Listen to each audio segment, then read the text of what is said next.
வணக்கம். Israel Iran மீது தன்னுடைய தாக்குதல்களை ஆரம்பித்து 3வது நாளாக இன்றைய நாள் வரை 2 பக்க அழிவுகளும் மிக மோசமானவையாக இருக்கின்றன.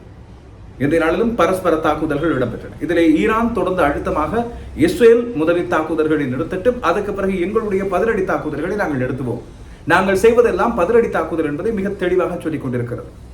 இன்றைய நாளும் இஸ்ரேல் ஈரானின் எண்ணெய் வயல்கள் மீது, ஆயில் ஃபீல்ட் என அழைக்கப்படுகின்ற மிக பாரிய எண்ணெய் வயல்கள் மீது தாக்குதல்களை மேற்கொண்டது. இந்த தாக்குதல்கள் மூலமாக இப்பொழுது எண்ணெய் பரல்களின் விலைகள் $70 தாண்டி இருக்கின்றன.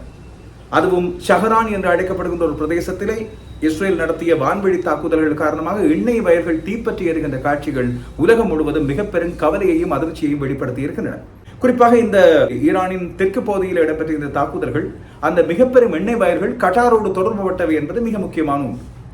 இது மட்டுமல்லாமல் இஸ்ரேல் தன்னுடைய தாக்குதல்களின் குறியாக ஈரானிய நாட்டின் ராணுவ தளங்கள், ஈரானிய நாட்டின் ராணுவ தளபதிகள், ஈரானிய இஸ்லாமிய புரட்சிகர இயக்கம் என்று அழைக்கப்படுகின்ற அவர்களது காவற்படையின் மிக முக்கியமான அதிகாரிகள் மீது தாக்கியிருப்பதாக குறிப்பிட்டுகின்றது.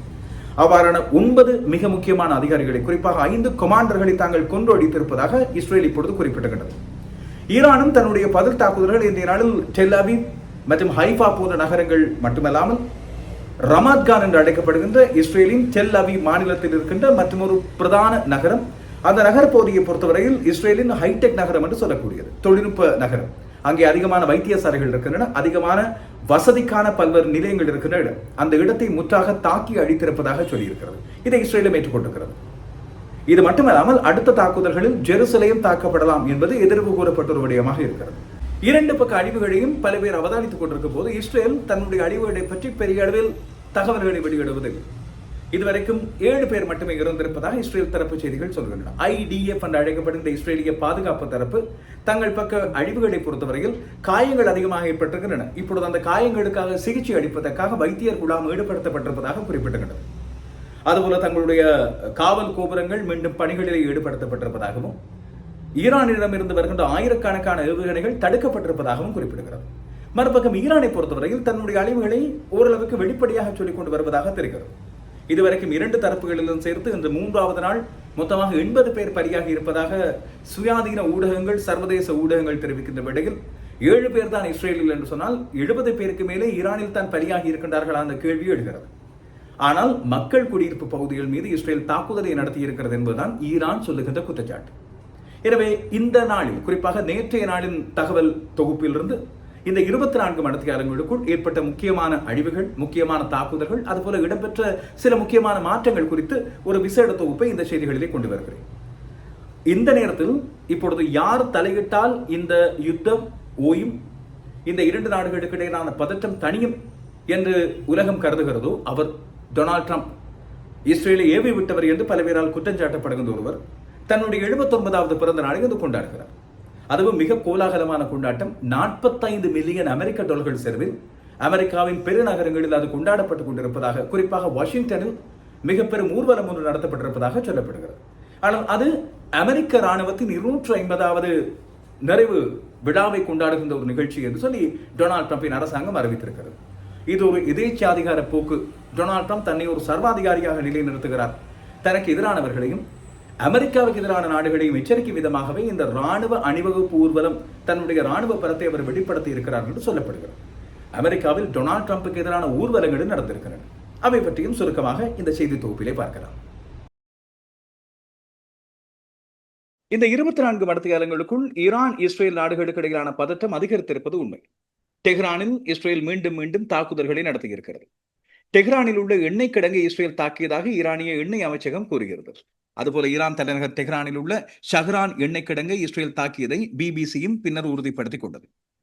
இந்த தாக்குதல்களின் விளைவாக டெஹ்ரானில் மக்கள் வசிக்கும் இடத்துக்கு மிக அருகிலேயே இருக்கின்ற இந்த ஷஹரான் எண்ணெய் கிடங்கு அமைந்திருப்பதால் அதில் அதிக ஆபத்து இருந்ததாக தீப்பிழம்புகள் வான்வரை எட்டியதாக சொல்லப்படுகிறது.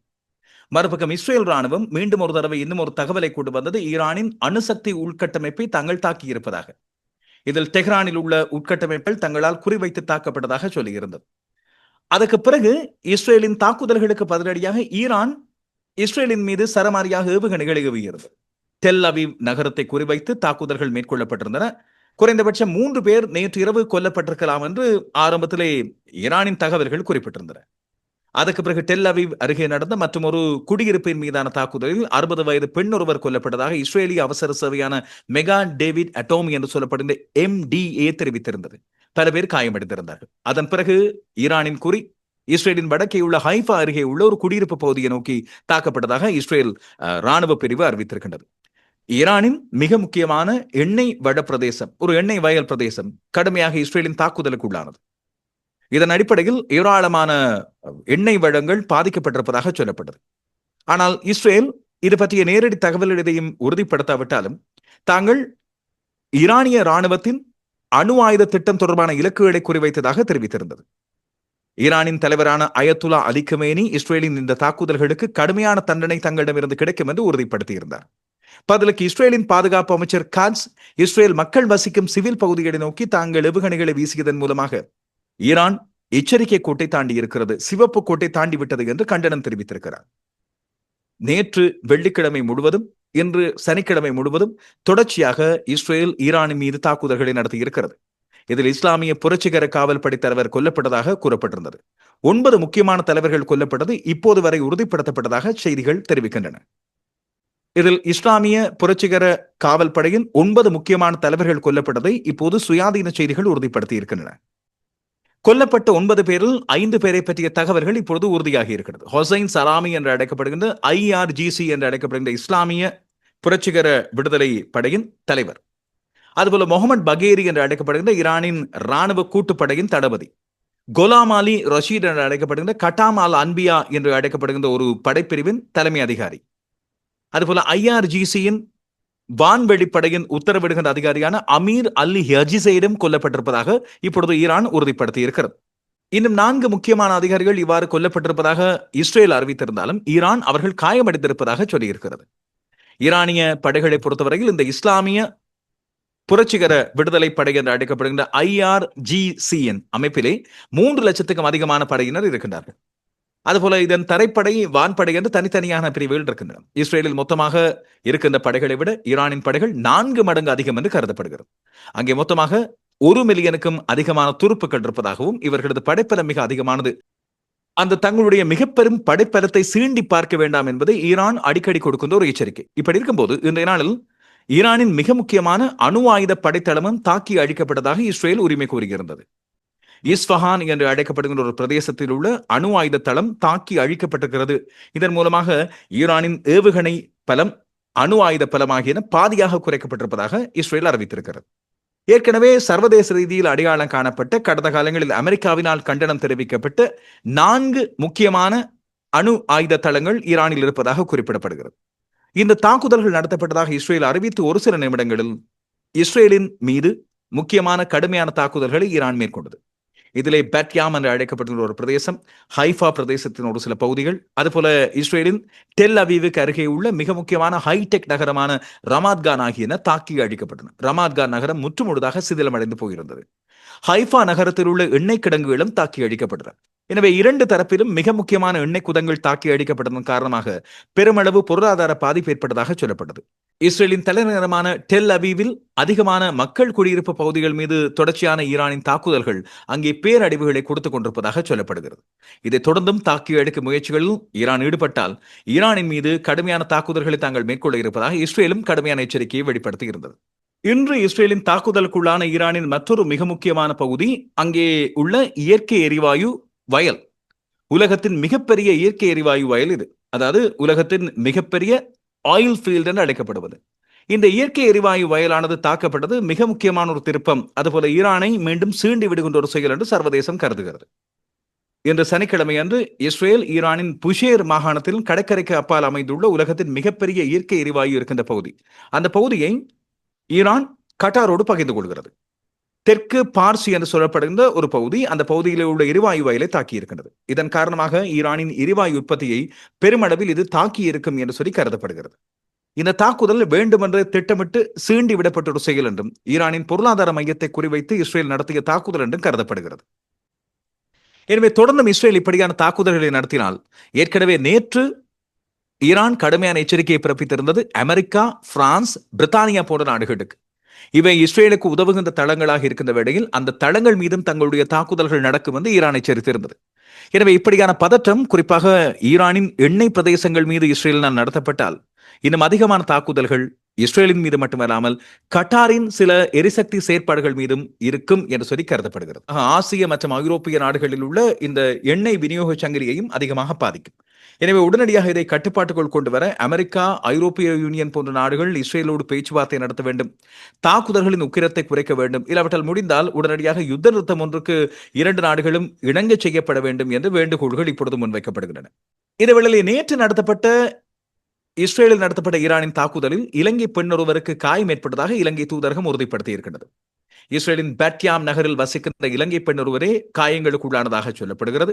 இஸ்ரேலுக்கான இலங்கை தூதுவர் நிமால் பண்டார இதை உறுதிப்படுத்தி இருக்கின்றார். அதுபோல டெல் அவீவ் நகருக்கு தெற்கே உள்ள பகுதிகளில் நேற்றைய நாளில் இஸ்ரேலின் நகரங்கள் மீது ஈரானின் கடுமையான தாக்குதல்கள் இடம்பெற்றதாக சொல்லப்படுகிறது. இலங்கை தூதரகம் அங்கே உள்ள இலங்கையர்களின் நிலவரங்களை 24 மணித்தியாலங்களும் தொடர்ச்சியாக அவதானித்து வருவதாக சொல்லப்படுகிறது. ஈரான் அலை அலையாக இஸ்ரேலை நோக்கி தன்னுடைய ஏவுகணைகள் ஏவிக் கொண்டிருக்கிறது. ஆனால் மறுபக்கம் இஸ்ரேல் இன்னொரு தாக்குதலிலும் மிக மும்முரமாக இருக்கிறது.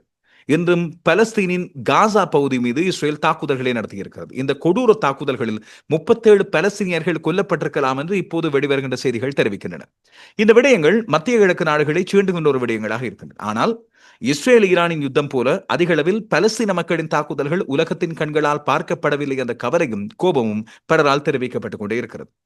இப்போது இடம்பெற்று வருகின்ற ஈரான் மீதான தாக்குதல்கள், குறிப்பாக எண்ணெய் வட பிரதேசங்கள் மீதான தாக்குதல்களும் காசா மீதான உக்கிரமான கொடூர தாக்குதல்களின் கவனிப்பை குறைத்துவிடும் என்று சொல்லப்படுகிறது.